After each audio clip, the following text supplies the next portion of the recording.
प्रणाम कर कर मेरी बात की शुरुआत करना चाहता हूं। आज मैं जब यहां आया हूं तब चंदेरी के बुंदेला सांसद राजा मर्दन सिंह को भी उनकी सन 57 की क्रांति की वीरता के लिए श्रद्धा पूर्वक स्मरण कर कर इनको प्रणाम करना चाहता हूं। चंदेरी वालों मुझे बताओ भाई, कल दीपावली में पटाखे जलाए हैं या नहीं जलाए हैं? जरा जोर से बोलो, जलाए या नहीं जलाए हैं? मगर मध्य प्रदेश वालों एक बात समझ लो, इस बार 3 बार मध्य प्रदेश को दीपावली मनानी है। मनाओगे क्या? मनाएंगे भाई, मगर पूछते ही नहीं हो क्यों 3 बार? मैं बता दूं, बताऊं क्या? देखिए, एक तो कल दीपावली मना ली आपने, मनाई ना। दूसरा 3 दिसंबर को भाजपा सरकार बनाकर दीपावली मनानी है। और तीसरा 22 जनवरी को जब अयोध्या में रामलल्ला मंदिर में विराजमान हो जाए तब दीपावली बनानी। चंदेरी वालों बताओ, अयोध्या में राम मंदिर कब का बनना चाहिए था या नहीं बनना चाहिए था? जोर से बोलो भाई, बनना चाहिए था या नहीं बनना चाहिए था? 550 साल से, जब से बाबर ने तोड़ा तब से रामलल्ला अपमानित अवस्था में थे। 70 साल से एक कांग्रेस पार्टी मंदिर को अटका रही थी, लटका रही थी, भटका रही थी। आपने मोदी जी को दूसरी बार प्रधानमंत्री बनाया और मोदी जी ने मंदिर का भूमि पूजन करने का काम समाप्त कर दिया। 2014 से 19 5 साल ये राहुल बाबा ने मुझे बड़े ताने लगाए हैं भाई। राहुल बाबा को जानते हो ना? अरे जानते हो या नहीं जानते हो? बहुत ताने लगाए। ये माताओं बहनों को भी मैं कहना चाहता हूं, मुझे कहते थे, मैं पार्टी का अध्यक्ष था, मुझे कहते थे मंदिर वहीं बनाएंगे, तिथि नहीं बताएंगे। आज चंदेरी की भूमि पर कहता हूं, राहुल बाबा कान खोल कर सुन लो, 22 जनवरी 2024 को अयोध्या में रामलल्ला की प्रतिष्ठा श्री नरेंद्र मोदी रामलल्ला की प्रतिष्ठा श्री नरेंद्र मोदी करने वाले हैं। मित्रों, दर्शन करना है ना अयोध्या में? करना है? माताएं बहनें भी बोले दर्शन करने जाना है ना, मगर खर्चा होगा या नहीं होगा? नहीं होगा। 3 दिसंबर को भाजपा सरकार बना दो। भाजपा सरकार सभी मध्य प्रदेश वालों को बारी बारी अयोध्या में रामलल्ला का दर्शन कराएगी। माताओं, भाइयों, बहनों, ये कांग्रेस पार्टी ने हमेशा भारतीय संस्कृति का अपमान किया। नरेंद्र मोदी जी ने न केवल राम मंदिर बनाया, औरंगजेब ने तोड़ा हुआ काशी विश्वनाथ का कॉरिडोर बनाया, बद्रीनाथ धाम का पुनरुद्धार किया, केदारनाथ धाम का पुनरुद्धार किया। भगवान सोमनाथ का मंदिर भी सोने का बन रहा है भाइयों, सोने का बन रहा है। बाबा महाकाल का महालोक बनाया। और एक कांग्रेस वाले नर्मदा मैया की जय बुलाने के लिए भी चिढ़ जाते हैं। राजा भोज के नाम से ट्रेन चालू करते हैं उनको परेशानी होती है। इसके साथ साथ हमने जितने भी संस्कृति के सम्मान के काम करे, एक कांग्रेस पार्टी विरोध करती है। भाइयों बहनों, मगर आप डरिएगा मत। मध्य प्रदेश में फिर से डबल इंजन सरकार बनने वाली है और एक कमलनाथ और बंटाधार की जोड़ी फिर से एक बार घर जाने वाली है। नरेंद्र मोदी सरकार 2014 में बनी। मोदी जी ने कहा था हमारी ये सरकार गरीबों की सरकार है, दलितों की सरकार है, आदिवासियों की सरकार है, पिछड़ों की सरकार है। मोदी जी ने 60 करोड़ गरीबों का जीवन स्तर उठाने का काम किया। इस पर मैं बाद में आता हूं। सबसे पहले देश में सबसे ज्यादा आबादी है वो पिछड़ा समाज, पिछड़ा वर्ग, ओबीसी समाज, उसका हमेशा से एक कांग्रेस पार्टी ने अपमान किया है। भाई और बहनों, जब मंडल कमीशन की रिपोर्ट आई, कांग्रेस ने कई सालों तक उसको दबाकर रखा। राजीव गांधी ने मंडल कमीशन को लागू करने का विरोध किया। 70 साल तक पिछड़ा वर्ग आयोग को संवैधानिक मान्यता नहीं दी। नरेंद्र मोदी सरकार ने पिछड़ा वर्ग आयोग को संवैधानिक मान्यता देकर करोड़ों पिछड़ों का सम्मान करने का काम नरेंद्र मोदी जी ने। केंद्र की नीट की एग्जाम में 27% आरक्षण देने का काम किया। इसके साथ साथ मोदी जी के मंत्रिमंडल में 27 मंत्री ओबीसी समाज के हैं और एमडी में भी, मेडिकल पोस्ट ग्रेजुएट में भी आरक्षण दिया। सैनिक स्कूल, केंद्रीय विद्यालय, नवोदय विद्यालय, इसमें आरक्षण देने का काम नरेंद्र मोदी जी ने किया। पिछड़ा वर्ग के बच्चों के छात्रवृत्ति में बढ़ोतरी की। आईआईटी में पिछड़े वर्ग के बच्चों को 1 लाख तक की फीस माफ करने का काम नरेंद्र मोदी सरकार ने किया। पेट्रोल पंप और गैस के एजेंसी के आवंटन में भी 27% रिजर्वेशन देने का काम नरेंद्र मोदी सरकार ने किया। भाइयों और बहनों, एक कमलनाथ की सरकार बीच में 1.5 साल आई। 1.5 साल में गरीब कल्याण की 51 योजनाएं बंद कर दी। अगर कमलनाथ सरकार फिर से भी आई ना, गलती से भी आई, तो ये लाडली लक्ष्मी योजना बंद कर देंगे। करेंगे या नहीं करेंगे बताओ भाई?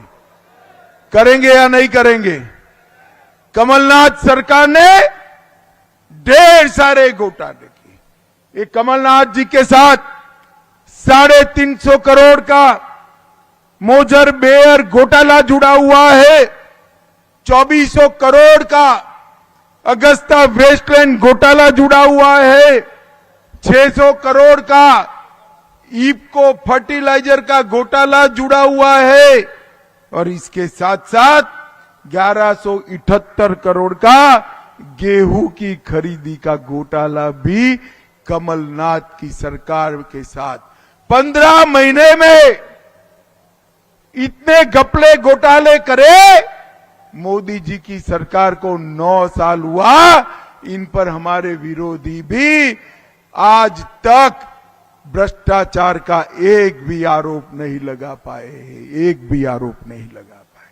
मित्रों, नरेंद्र मोदी जी ने प्रामाणिक सरकार चलाने का काम किया। एक दिग्विजय की सरकार थी।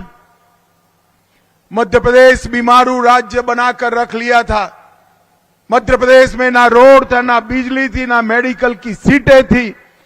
मध्य प्रदेश का बजट सिर्फ 23,000 करोड़ था। शिवराज जी ने 18 साल में 23,000 करोड़ के बजट को 3,14,000 करोड़ तक पहुंचाने का काम भारतीय जनता पार्टी ने। एसटी, एससी और ओबीसी का बजट कमलनाथ और बंटाधार सिर्फ 1,000 करोड़ का रखे थे। शिवराज जी ने 18 साल में 1,000 करोड़ से 64,000 करोड़ का बजट बनाने का काम शिवराज सिंह चौहान ने किया।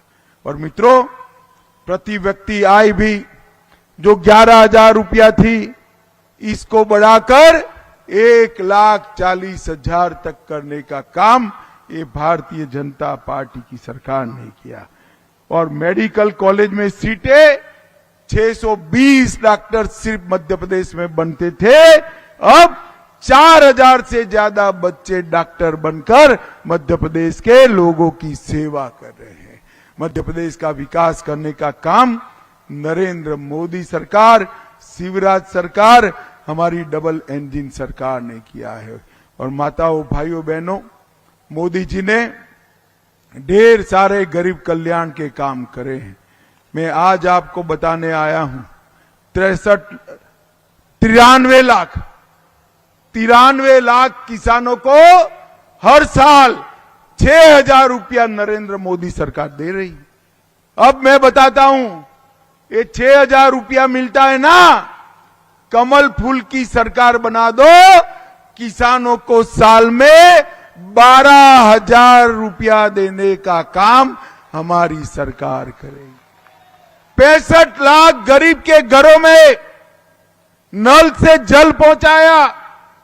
3,70,00,000 गरीबों को 5 लाख तक का पूरा स्वास्थ्य का खर्चा आज नरेंद्र मोदी सरकार उठा रही।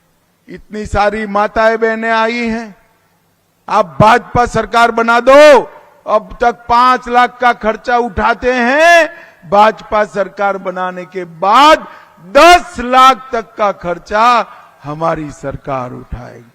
80 लाख से ज्यादा शौचालय बनाए, 5 करोड़ से ज्यादा लोगों को 5 किलो अनाज प्रति व्यक्ति प्रति माह मुफ्त में देने का काम नरेंद्र मोदी सरकार कर रही है। 24 में मोदी जी को फिर से प्रधानमंत्री बना दो, 24 से 29 तक 5 साल और मुफ्त अनाज देने की योजना मोदी जी ने घोषणा कर दी। 82 लाख बहनों को घर में धुआं नहीं है, आज गैस का सिलेंडर दिया।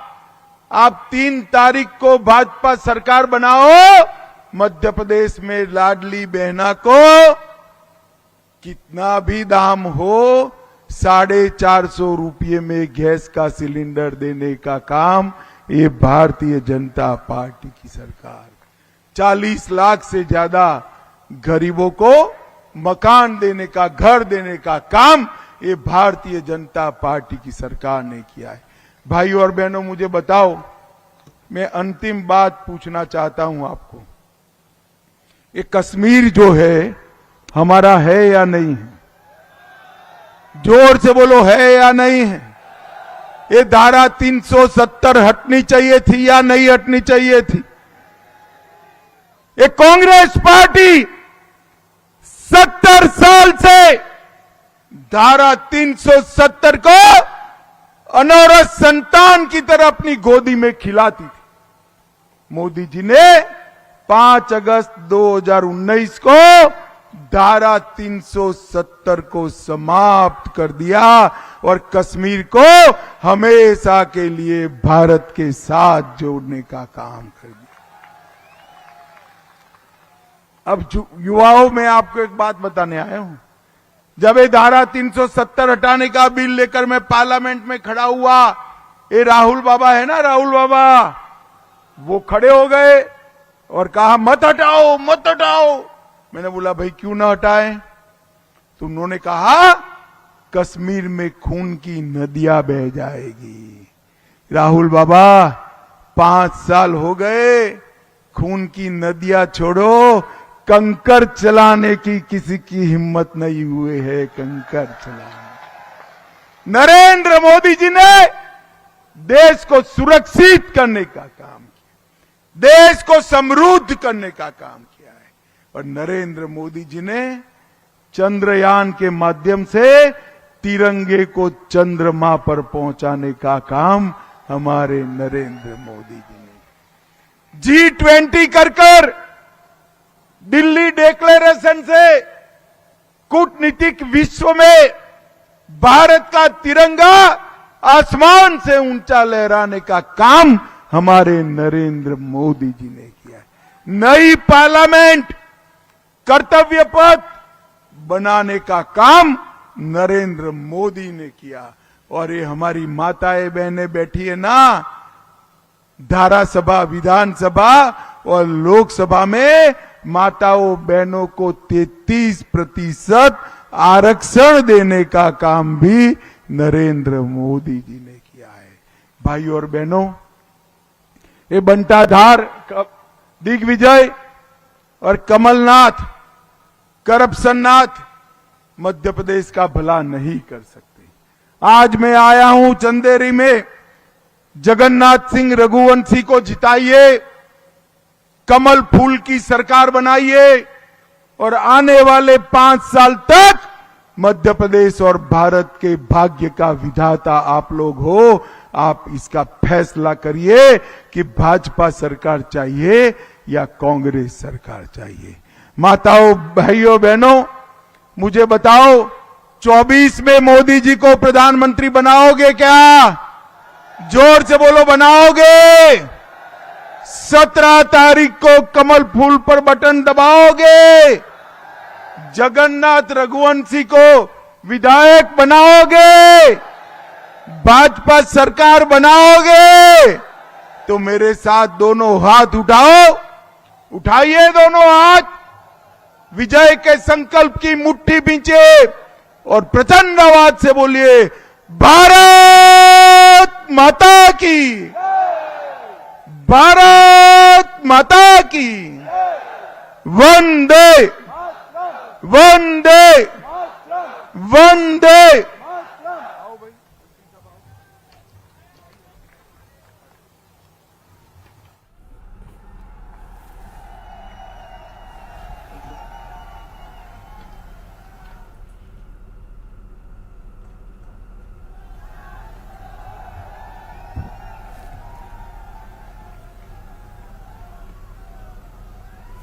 तो ये सीधी तस्वीरें आपको दिखा रहे हैं चंदेरी से, जहां पर अमित शाह जनसभा करने के लिए पहुंचे थे, लोगों को संबोधित किया और बीजेपी के पक्ष में वोट की अपील करते हुए वे नजर आए। और उन्होंने कांग्रेस सरकार को आड़े हाथों लिया और राहुल गांधी के ऊपर भी लगातार उन्होंने निशाना साधा और बीजेपी के पक्ष में प्रचार लगातार अमित शाह करते हुए नजर आ रहे हैं। चलिए बढ़ते हैं आगे और बात अगली खबर की करते हैं। जगदलपुर से बड़ी खबर आपको बता रहे हैं, जुआ खेलते